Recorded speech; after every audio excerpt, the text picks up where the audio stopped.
Today, I'm going to show you how to import a file into Blender the easy way. Whether you're bringing in a 3D model like FBX, OBJ, or STL, or pulling an object from another Blender file.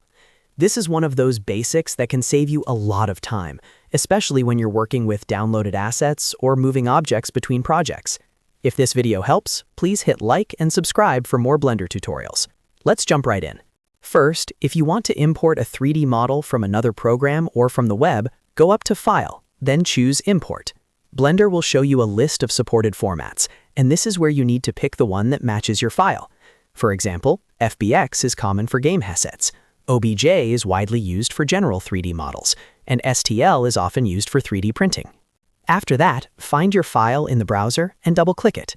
Before you finish, take a quick look at the import settings on the right side. This step matters because imported models are not always the right size.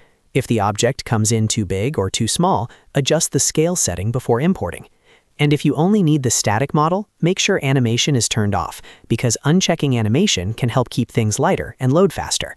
Once you click Import, Blender will bring the model into your scene.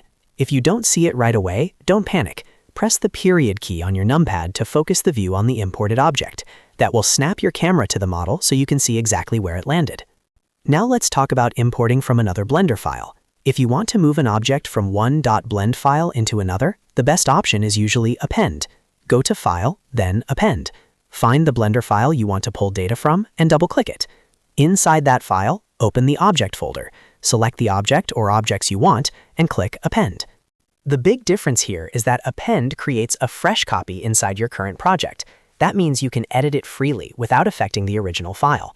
On the other hand, Link creates a reference to the original asset, so if the source file changes, your linked object can update too. That's useful for larger productions where consistency matters. So in simple terms, use import for formats like FBX, OBJ, and STL, and use Append when you want to bring something over from another Blender project. And if you need a shared reference instead of a copy, Link is the better choice. If this tutorial helped, make sure to like the video, subscribe to the channel, and turn on notifications so you don't miss the next Blender guide. Thanks for watching, and I'll see you in the next one.